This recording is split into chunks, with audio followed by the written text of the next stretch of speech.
Maraming lumabas na mga photo na kasama mo si Duan Ren Wu. This character has been identified as the big boss of the Pogo in Porac. Interesado ko malaman kung ang mga kakuntsaba mo sa Pogo ay mga kakuntsaba mo rin palabas. Tinulungan ka ba ni Duan Ren Wu na makaeskapo? Madam Chair, hindi po. Well, kung hindi kanya tinulungan,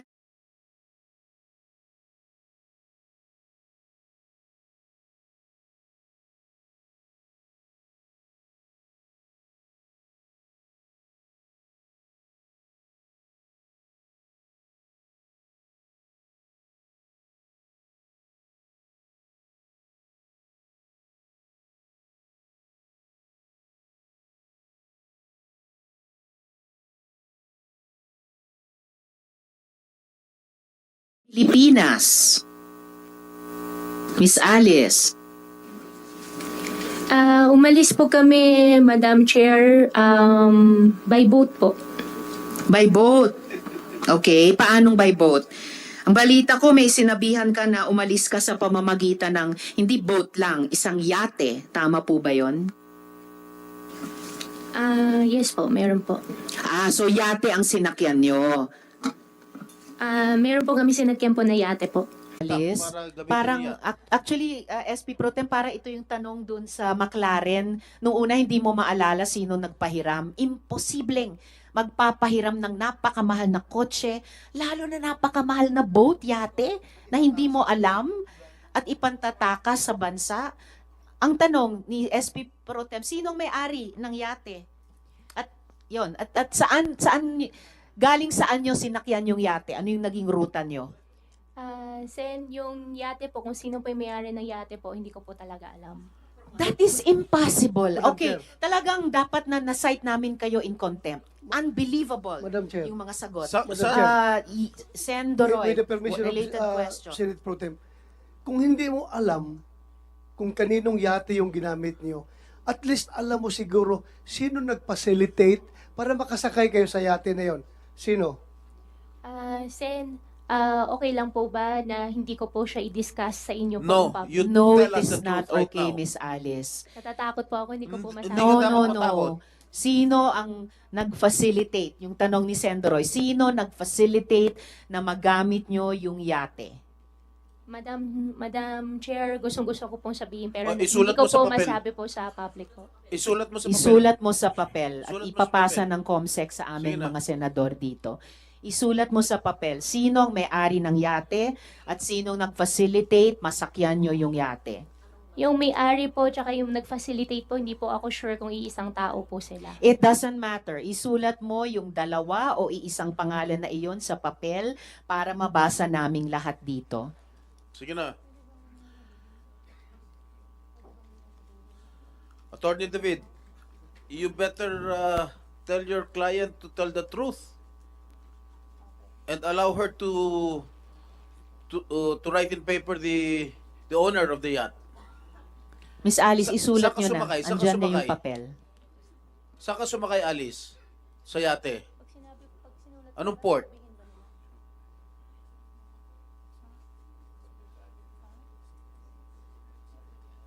Miss Alice, saan ka sumakay at anong naging rota mo? Sen, kung isusulat ko po, okay lang po ba na hindi nyo po i-discuss po sa public? Miss Isusulat- Alice, please do not tell the senators what to do with the information na halos kailangang bunutin namin sa inyo na parang ngipin. Opo, pero Write it Sen, on the natatakot paper. po kasi ako. Write it on the paper at i-appreciate namin pag nabasa na namin. Unbelievable. Yung ibang witnesses kailangan sumagot verbally. Pinagbibigyan namin yung isulat sa papel. Please do that now. May ibang witness na ginawa na yon sa nakaraang hearing. Please write down on paper. Sulat mo na rin kung anong port, kung saan ka sumakay. Sige na, para isahan na lang. At saka makadagdag, Sen, Madam pasensya Chair. na po talaga, pero natatakot po talaga ako. Miss Madam Chair. Alice, nauubos Opo, na yung opo, pasensya sa- namin dito. Sana po maintindihan nyo rin Isulat po ako nyo. na natatakot po ako talaga. Iniintindi ka namin at inaalam namin kung ano yung kinatatakutan mong sinasabi mong death threat, ayaw mo pang sabihin. Ngayon, mas simple, isulat sinong may-ari at facilitator sa yate at sabihin mo sa amin saan ka sumakay. Sen, gustong-gusto ko po talaga i-discuss. Pero Eh di sa, natatakot po ako gusto mo pala, di i-discuss po sabihin sa mo sa public. amin. Nakakapikong ka na, ha? Nakakagigil ka na. At saka Miss Alice, nasa custody kayo ng PNP. Paano kayo papatayin doon? Imposible. You are within the most protective institution sa ating bansa. You are sa national headquarters ng Philippine National Police sa Camp Crame. Yes. Isulat mo na yung Yes. may-ari at facilitator sa yate. Yes po, Madam Chair. Alam ko po, safe na safe po ako ngayon. Kaso lang, nagwo-worry po ako pagkatapos po ng session, pagkatapos po ng hearing, ano pong mangyayari po sa akin. Doon po Let's ako take it one nagwo-worry. day at a time. One step at a time. First step, isulat mo sa papel. Sinong may-ari at facilitator sa yate? Madam Chair, sana naman itong mga abogado ni Alice ay makiisa rin naman sana sa atin na although may duty kayo sa client ninyo, pero ang inimbestigahan natin dito is sindikato na sabi nga ni Senator Tulfo, matagal itong sindikato na ito at wala tayong mapupuntahan nito, walang solusyon itong investigasyon na ito kung hindi natin matumbok ang sindikato. So ngayon, kung wala tayong makuha ditong informasyon, wala na.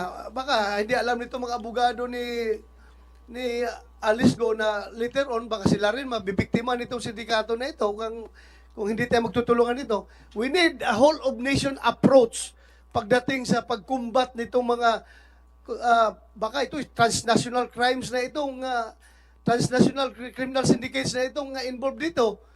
Kailangan magtutulungan tayo dito dahil bansa natin ang nakataya dito. Hindi lang si Alice Go. Alice Go, kayang-kaya kang protektahan ng PNP. Hindi ka mamamatay dyan. Kaya mag-cooperate ka naman sana para sa Pilipinas. Gumanda naman sana ang Pilipinas. Nayari yung mga sindikato na yan. Tumulong ka. Thank you, Madam Chair. Salamat, Sendroy. NBI Director Santiago, pwede nyo bang i-assure yung safety ni Miss Alice habang siya ay nasa custody ng gobyerno at sumasagot sa aming komite? Pagka nasa amin pong custody, ay masasagot ko po yan. Salamat. So, nasa custody ka na ng PNP na nagpoprotekta sa inyo. Kung naging sa custody kayo ng NBI, mapoprotektahan din nila kayo. So, answer our questions. Yung yate, ano bang markings nung yate na sinakyan nyo, Miss Alice? Alam ko lang po kulay puti, kung hindi po ako nagkakamali. Pero wala po ako makitang number, tapos parang may mga wings po, ganun lang po. Okay. So, yeah. Madam Hindi ko pa nga naitatanong yung number na banggit mo. Anong numbers nakita mo dun sa yating puti na may wings? Actually, naka-cover po kami, kaya wala po akong nakitang number po. Pero alam ko po yate. Wala kang nakitang number, may letters ba sa yate? Meron parang sticker po na wings po, na design lang po. Sticker na wings. Ano yung naka-cover kayo? Ano yun, Miss Alice? May cup po, tapos kahit gabi po, meron po kaming sunglass po. So, nung gabi, tapos naka-sunglasses kayo? Bakit ganon? No, so, nung gabing yon, saang port kayo umalis? Sakay ang yate? Yung port, sabihin ko na. Kasi wala naman tao. That was a previous question. Opo. Yes, SP Pro Yung Tem. port- Saang port kayo umalis? Yung port po, hindi ko po alam yung exact, pero Manila po. Hindi ko alam kung south or north o saan po. Basta alam ko po Manila. What do you mean po. Manila. So, sa Metro isang Manila? port sa Manila. Opo. Metro Manila or Metro Manila po. Metro Manila? So, sa isang yacht dock sa Manila. Yate po yung unang sinakyan po namin. Just to put Una, on record, Madam ano yung Chair, sunod? just to put on record, Sen Joel. just to put on record that this is absolutely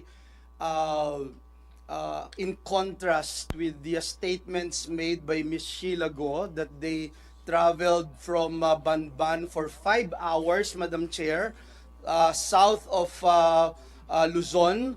And now, itong si Gua Huaping is saying that they took that white boat here in Manila, Madam Chair. Just to put on record. Yes, thank you, Sen Joel. Miss Alice, nasulat mo na ba yung pangalan nung may-ari at facilitator sa yate? Pakisulat po. Kanina nyo pa sinabing gagawin nyo.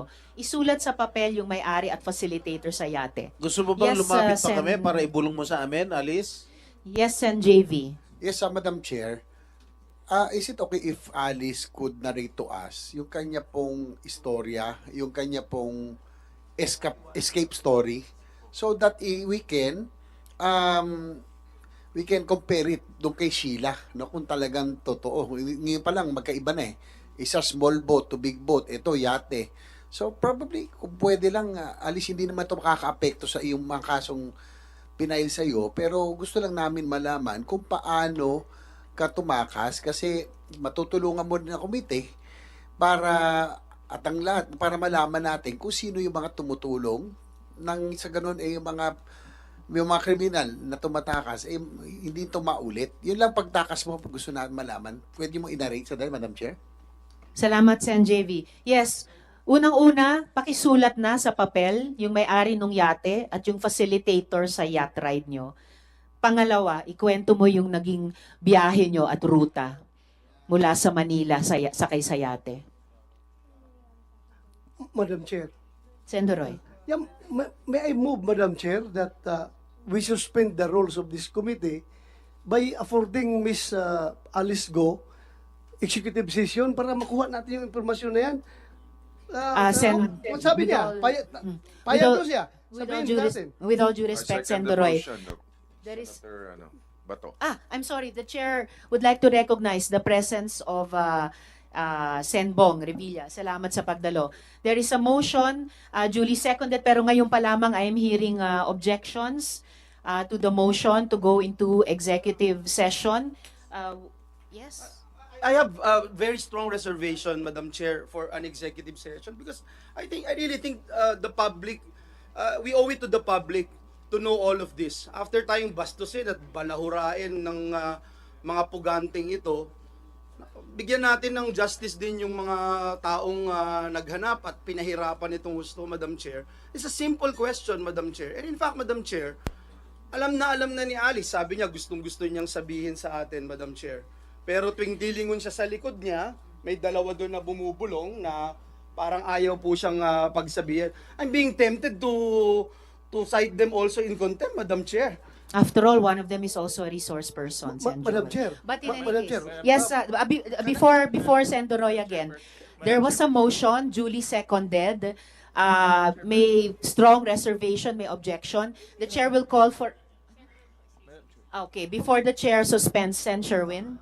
Madam Chairperson, with all due respect to Senator Bato, si Sheila ho, nung pumunta ho dito, malaya siya nagkwento kung ano yung pinagdaanan nila. Hindi naman ho siya humingi ng executive session. So, hindi ko ho nakikita kung bakit po si Go Huaping humingi ng executive session. Hindi rin naman niya masabi kung ano po yung banta sa kanyang buhay. Kung may banta ho sa kanyang buhay, bakit ho si Sheila Go wala hong banta sa kanyang buhay? No, kaya hindi po ako sumasang-ayon na magkaroon ng executive session dahil ito po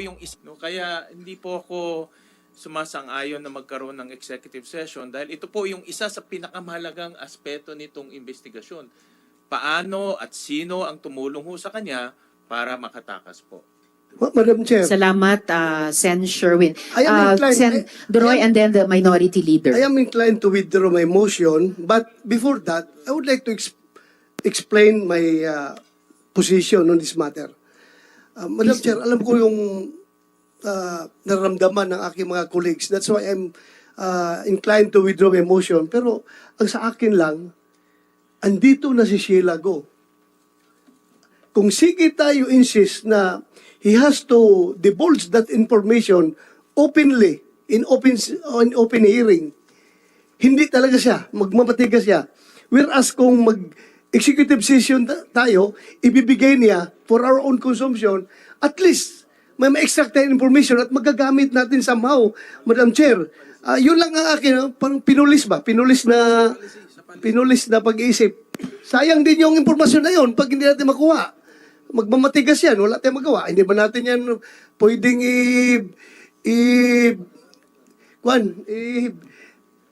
ano yung sa interview, yung isang mas harsh na interview. interrogation. Hindi mo natin pwede interrogate yan. Hanggang interview lang tayo dito. So, yun lang, Madam Chair. Thank you. Salamat kaayo, Sen. Doroy. Minority Leader and then Sen. Joel. Yes. Hindi, word of caution lang sa mga colleagues ko kasi ako'y abogado din po. Parang napapansin ko maabot na sa radar ninyo yung mga abogado nasa likod. But they're only doing their responsibility or their jobs, my dear colleagues. Wag natin silang warningan or something. They have a role to perform. Ang pakiusap ko lang sa mga kasama ko sa profession, we competently just do our duty. If your client has a right, you let her invoke it, explain to her how to invoke it properly, connect it to the matter at hand, and then you trust us then if we will agree with the reasoning or not. Pero pakiusap ko lang po, wag natin paringgan yung mga abogado sa likod because they have a role to play, and malay mo, winarningan sila kanina na malay mo sila maging biktima ng sindikato. Ang akin naman warning sa atin, malay mo, tayo naman ang mangailangan ng abogado in the future. So, labas natin sa radar natin yung mga abogado. Just perform your job, your responsibility in accordance with our code of professional responsibility. Madam Chair. if I- Salamat kaayo, Mayno. Madam But Chair. for the record, for one, Attorney David is as not just counsel to Miss Alice but also a resource person in this hearing.